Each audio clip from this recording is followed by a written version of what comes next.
for my next trick, or in this video actually, I'm going to show you two very simple and impressive card forces where I'm pretty sure you can adapt them to your own tricks.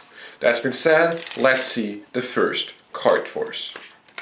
So I'm going to spread the cards like so and run with my thumb through the long edge, and I already know that you are going to stop me at the 5 of spades. So let's try it. Please call out stop, stop here, perfect, and memorize the card you stopped me at right over here, the 5 of spades.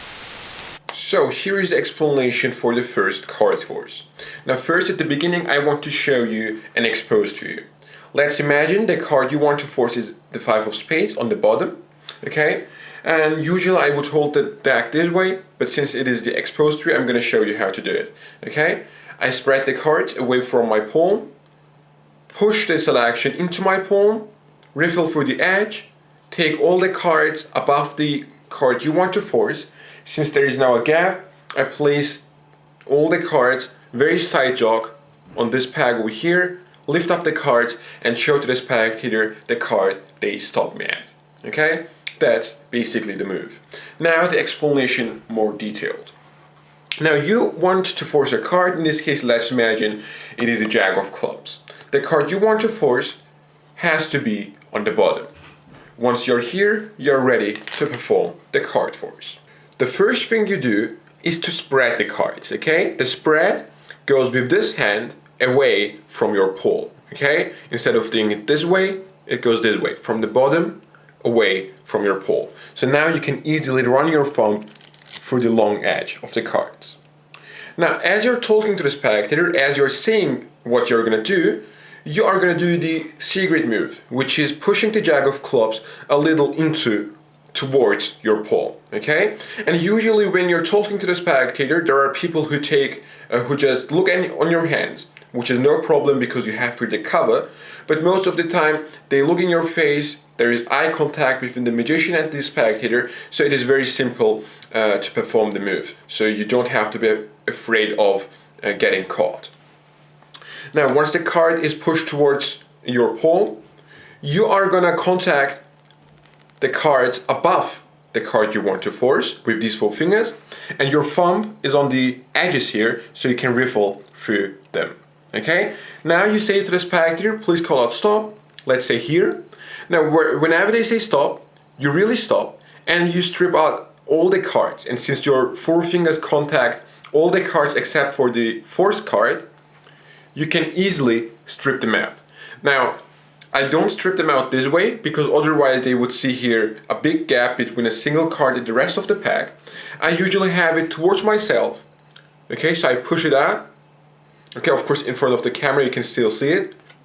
In a real performance it is usually invisible, so you're here, strip them out, okay, you're in this position now, and I immediately square up these cards and place this pack on top, very side jog.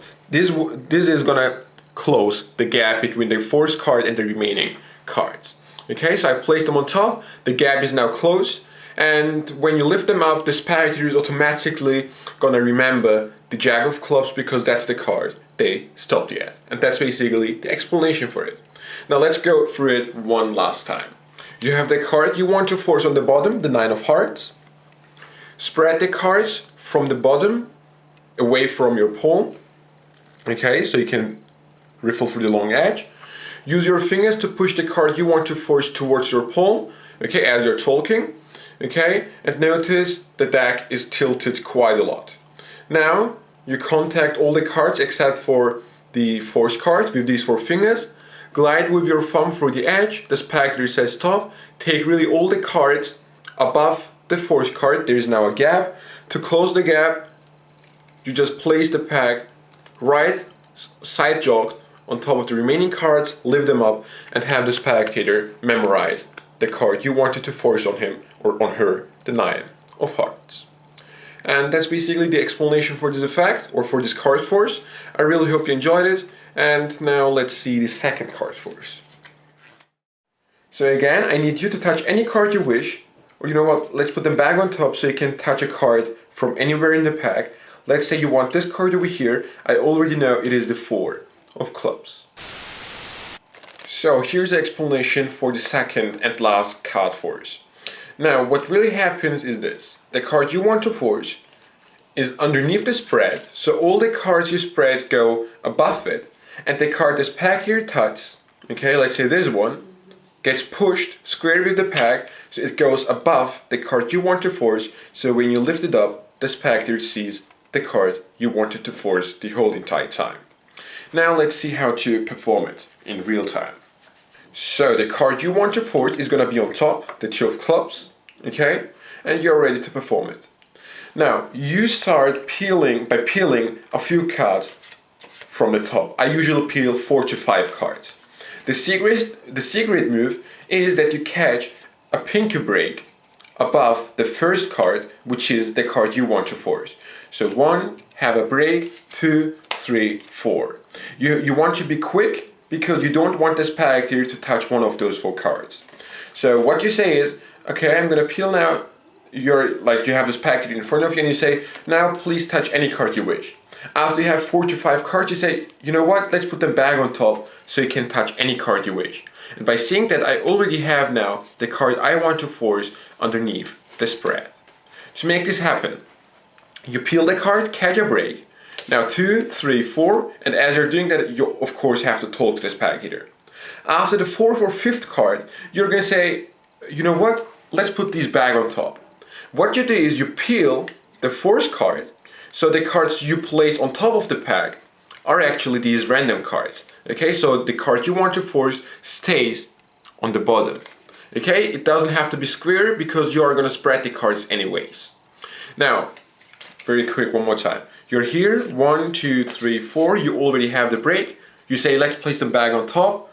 Okay, this is the exposed view. And now start spreading the cards.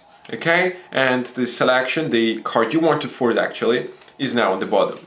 Okay, and I usually still maintain the pinky break, which makes it easier to push the cards above the card you want to force. Whenever this pack here says stop or touch the card, let's say this one, okay, I'm in this position, the card I want to force is still underneath the spread.